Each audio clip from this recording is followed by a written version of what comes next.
like this is literally just for us to talk, say hello, get to know each other because I think we're in all different parts of the world and we're doing all sorts of different things, but we have everything in common is kids jiu-jitsu, of course.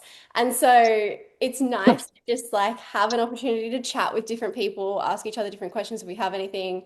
I think there was one week we didn't have anything to talk about, so we just talked about dogs for a while. Like it doesn't matter. It's just a no pressure environment where we can all kind of feel connected to one another. So is there anyone who has anything that they want to share? How's your week's been? What's been going on? Any questions?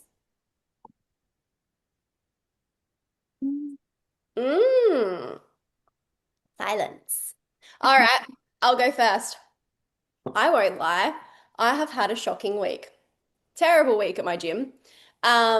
Which I think is a nice thing because it just reminds me that even though it might look like I'm doing something on the internet and it's like, oh, I've got these resources and I'm doing all of this stuff, it doesn't mean I have my shit together. So I'm just like everyone else when I'm trying to run a gym and running a kids program and trying to navigate managing adults as well. And something that I've had to learn recently is a lot about boundaries with parents. Has been very, very challenging for me. I'm not a confrontational person, and it's something that I've had to struggle with a little bit in the last sort of couple of months. And my non-confrontational background led to me being bitten on the ass by a few parents. So I'm much better now, but I think it's nice to just know that if you've had a shit week with something, it's like you're not alone. So it happens. Yeah. I haven't gotten to that point with parents yet, but I can see it happening. Like some of them have been coming onto the mat trying to correct their children while I'm coaching, and Yeah. I'm doing it subtly because I'm the same. I'm not a big fan of confrontation, even though that has been part of my career. From Yeah. and I'm just like, yeah, I'm gonna start doing things like I listened to the meeting you guys did last week, and having signs up. I'm seriously thinking about doing stuff like that, saying this is a coaches only area or something like that. I don't know. Yeah, Does anyone do that? Does anyone have signs? just for feet, and Yeah. don't wear bare feet on the mat. Yeah, I Just tell haven't. parents. I just tell parents, shut up. yeah. I might try that. I'm just kidding. No, don't do China's like, yeah, I'm kidding. Yeah, yeah. No, I feel like it is something that I haven't had to do, but I've seen it in other gyms, and I have been working with a coach um, in like personalized coaching support, and he had a huge problem with it. But even just like sending out an email and reminding parents about like what the expectation was, that really helped. I did that, and then that's when I lost people. So Oh wow. I mean, it happens. It's okay. It's one of those things that I didn't really want them there anyway, so it kind of worked out. Kind of worked out for me, really. But yeah, it's one of those things. What else Yeah. has been going on, guys? Go for it, Just Andy. hoping So to navigate for advice. my Thank you, guys. my thoughts, whether it's another black belt or whether it's a parent, whoever it is, most of us spend outside of our home, our martial arts school is where we spend the next most amount of time. And the people that I want there are basically the same people that I'd want in my house. And a lot of times, if it's a parent or an advanced belt or whatever, if you find yourself thinking about them a lot when you're not even teaching because of how you have to handle them, how you have to deal with this, how you have to deal with that, just get them out. And the sooner you get them out, you realize like you were spending so much time on like one bad apple or one bad student or one bad parent. And when you get rid of them, and I don't mean it to be like mean and not trying to help people, but there's some people you can't work with. There's some people you just can't help. You've tried your best, you've tried different things. And if it doesn't work, let them know like they're no longer a fit for your school. And it's amazing how much happier you are when they're gone because you spend so much energy thinking about them and dealing with what they do. It's just not worth it. And I learned this the hard way so many times, and now I do it much faster because I've just realized I spent so much time and energy on people that were just a drain. And whatever you charge for tuition, it's not enough for that drain that they add to you. And when you get rid of them, everything is better. And then you have more room to attract the people who are a fit for what you're doing. And it just makes life easier. So that's been my experience. Yeah, that was nice. I love it when Mm. Andy just drops in and says things. It was so good and really relevant to like what I was feeling as well, with like the parent. The same thing. We even a year ago we were like, oh, this person's just a pain in my ass, to be honest. And I really would just like to get rid of them. But I was like trying to do the whole, no, it's my business, and like I can't, if I want to get rid of someone, I need to have like a reason. A little bit like the whole like if you're going to terminate someone's contract at a job, like you have to have a reason to terminate them. But my reason was just like, I just know that you're not a good person and I don't want you here. And I couldn't think of how to get rid of them. So I let it go and I let it go. And then like it fully blew up. Nothing bad in a way like for us, but it was just like they created a toxic community with a few parents, and then I had more than one parent leave at a time, and it was just like one of those things that I was like, fuck, if I had have just like kicked them out when I had the problem and I knew it was going to cause a problem, I probably wouldn't have then lost a few other people in the same time. And it's, I've only had my gym open for 2 years, so I guess it's one of those things that you learn through experience, being like, yeah, okay, I fucked up. Yeah, don't let that happen again. Yeah.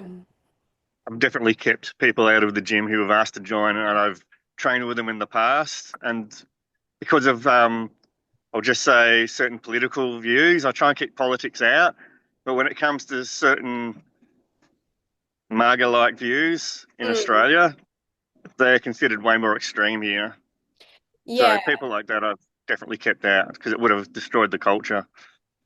Yeah, I do think in Mm. Australia we have some things going on in our political system at the moment, like everywhere else in the world. But Yeah, like there are some things going on where it's like, oh, I just don't need that. Like that's just not going to work in this particular space. So I don't yeah. blame you for that. Especially, yeah, they try and push it on other students and everything, and I'm just like, no, There's a bit of you've got to draw the line. yeah, there's Mm.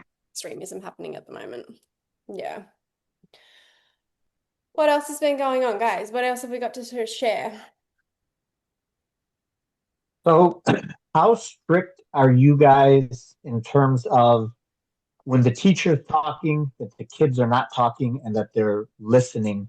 Because I've been thinking more and more about my reluctance to have more fun with the kids in class. And I honestly think it's from the last 2, 3 years when I've worked in a public school, elementary school system, Mm. that it's like so many of the kids, they don't listen and are just rude and disrespectful. So at my school, I'm like so big on that. Like, I want you to get that.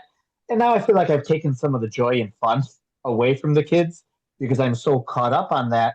But I do feel like that is a very important element in terms of, and even with the games where we try to make everything a game, I also want the kids to learn that there's times when we have to do things and it's not fun, but we still have to do it because we learn to face things that are not always fun, not always entertaining. Because I feel like with cell phones, they always get like instant gratification of what they want, and they need to learn like, no, life doesn't work like that. Like there's times when we got to put in work. It's not what we want to do. We don't get to choose what we get to do, but it's going to make us better. It's going to make us stronger. I know I went into like 1,000 different directions, but like how strict are you guys on those sort of things in your classes? So we typically do like like a three trance type of thing.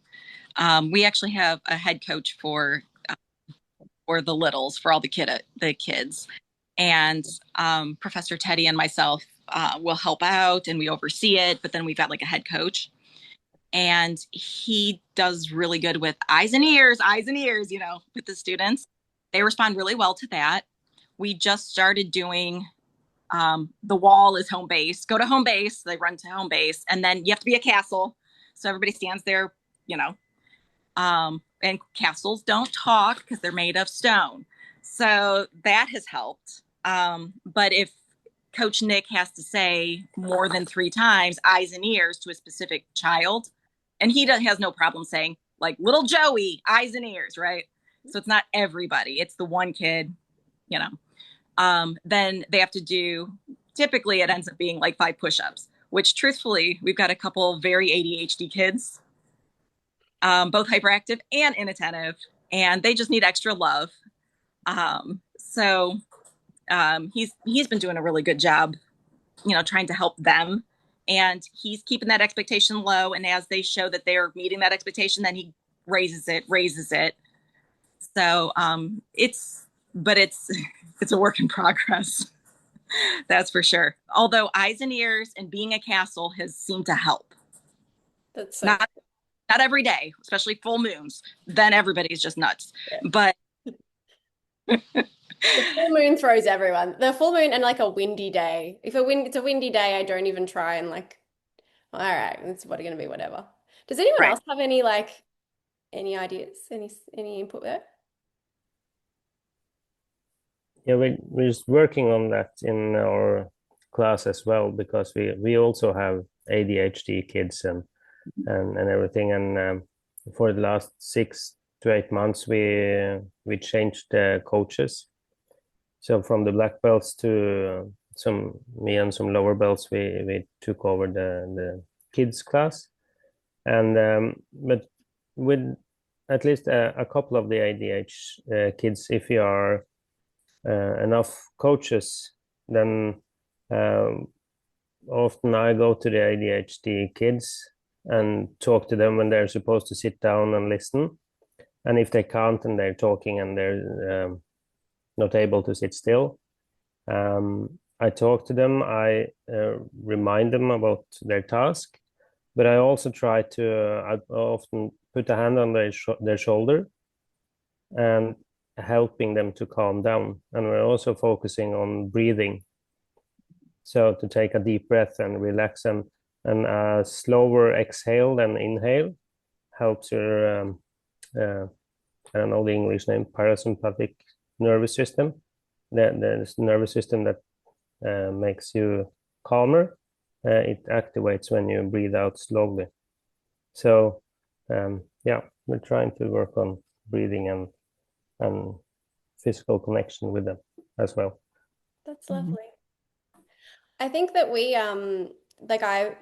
Andy, you said elementary school, like I came from a teaching background as well, where it's like I'm teaching you something and I am in front of the classroom, and during that time I expect you to stop and listen. And like I still have that expectation on my kids, but I guess the way that I understand them is a bit different too. Like we have some assistant coaches and stuff on the mats at the same time. So, and my expectation is different depending on the age range as well. Like I love what Kelly said about eyes and ears. Like my 4 to 5 year olds, the start of the class, it's like, please turn your listening ears on. Like I want to see you turn them on. And they will literally flick their ears on and be like ears are on now.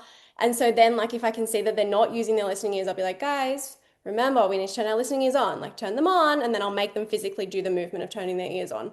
But if they like are not sitting still on the mat, usually I'll find someone that is sitting still on the mat, and I'll be like, whoa, like I love the way your legs are crossed right now. Your legs are crossed so beautifully. Thank you.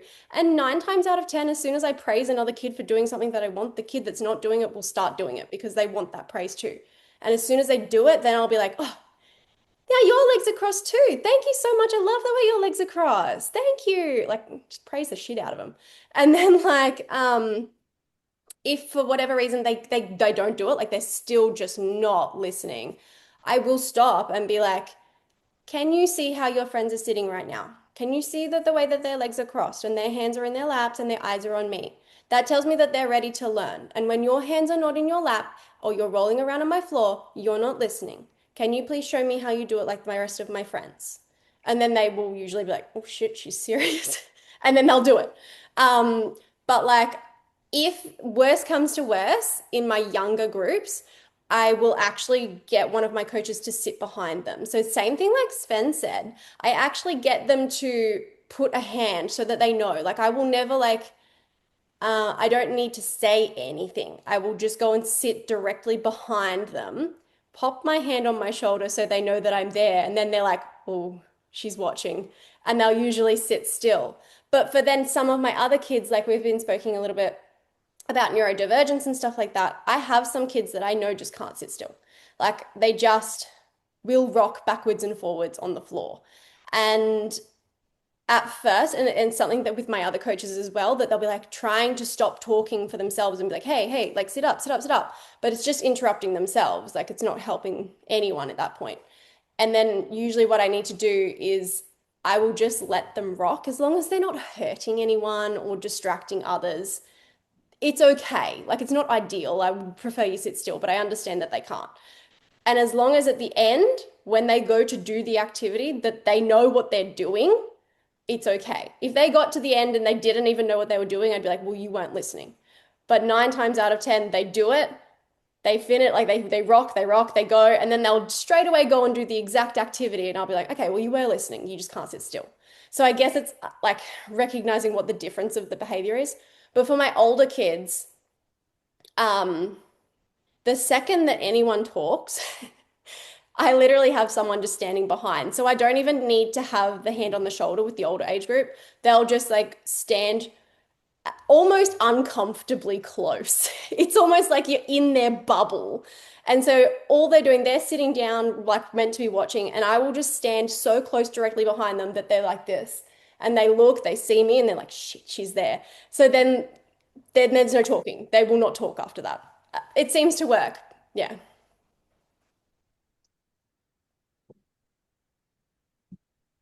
Thank you. I appreciate all those ideas. No worries. Anyone else? Yeah, I struggled with a kid this week with that. I think he I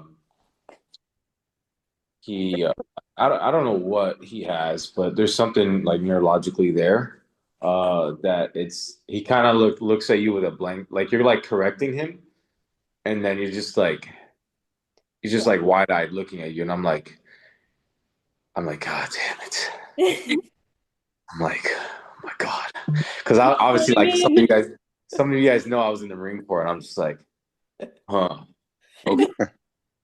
But no, I mean, so like I try to I like you said, Ellie, like as long as it's not a well, again, most of you guys have gyms or go to a gym. Like Andy, Sven, and Ellie know I'm in the garage. The AC, everything, right? But it's a garage gym, right? So it's not much space. So like it any little thing like a kid acts out, it's kind of distracting.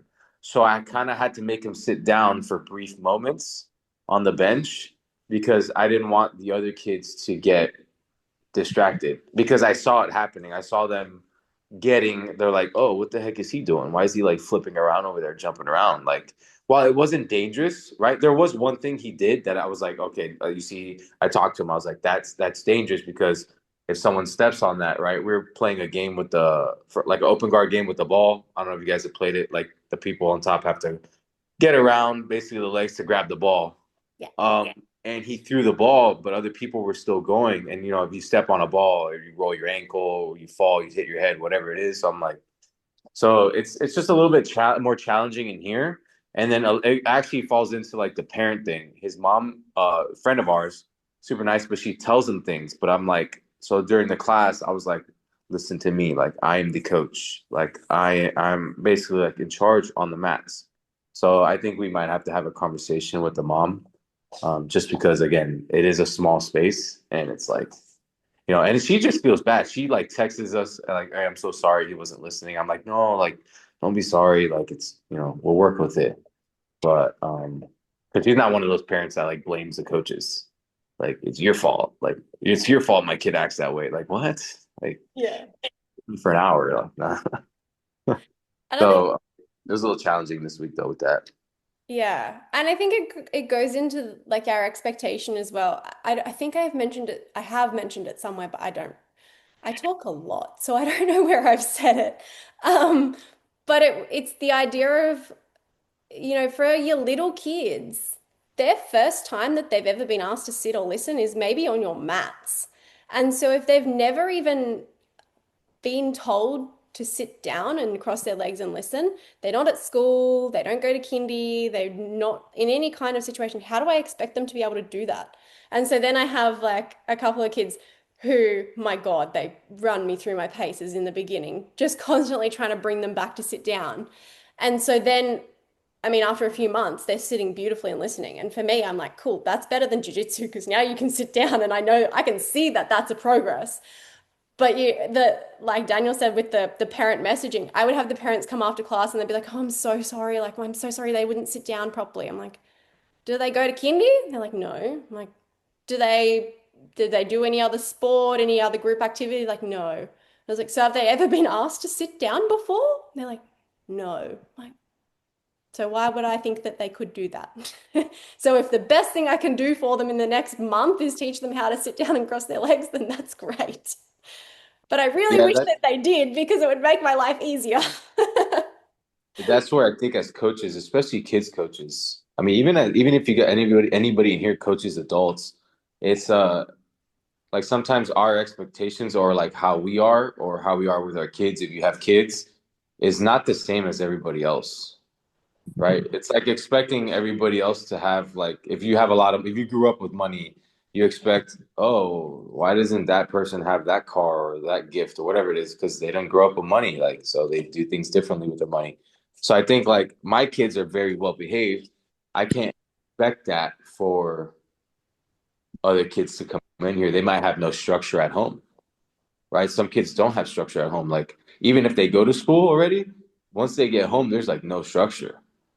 Well, So, and you don't want to Yeah. lose a kid just because of that. So mhm.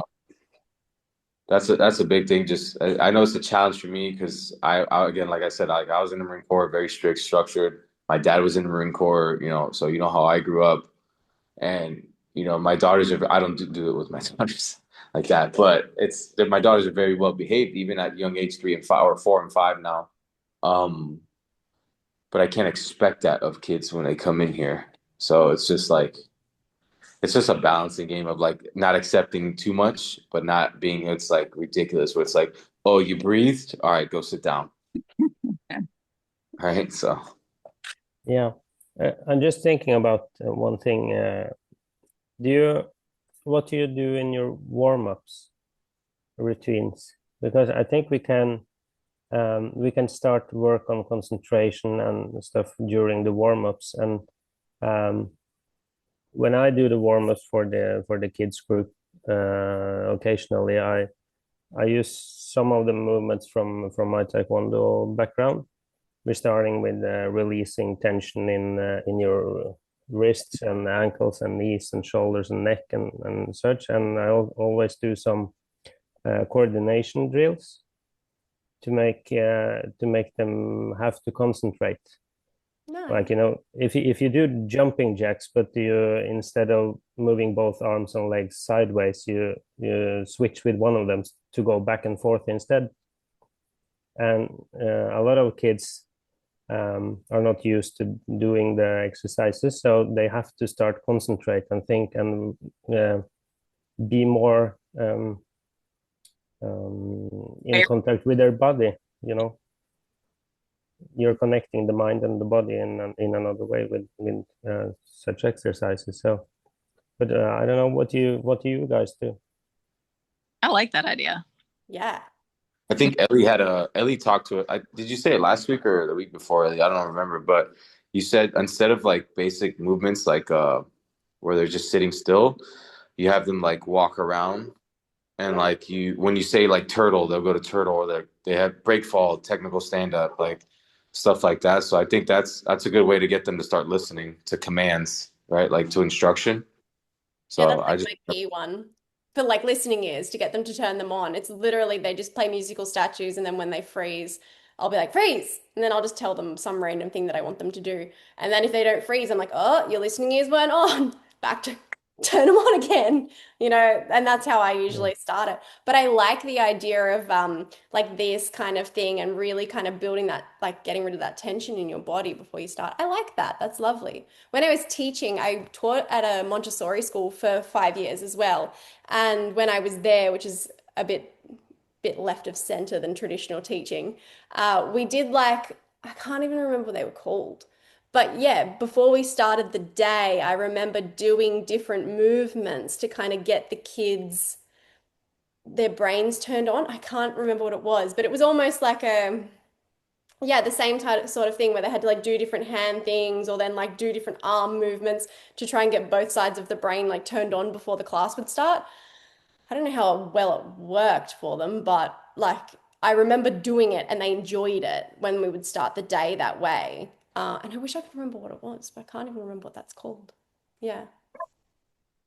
I also do one thing with when you swing your arms, we always clap either on the front side or the back side of the body.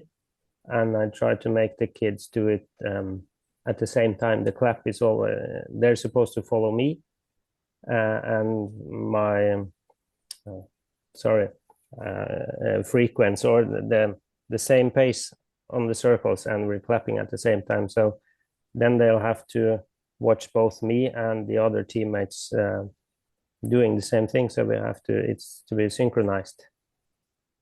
Cool. So, Does anyone do anything different? Like and there's nothing wrong, by the way. It doesn't matter what you're doing. As long as they're warming up, I think that's important. yeah, we start So with, go ahead. yeah, we're starting with, I start with those exercises and then we do some games so they get warm and, yeah, and get some steam out. Cool. Go for it. So I do something similar for a warm up, and I honestly think the warm up is probably the most important part of the kids class because it sets the tone.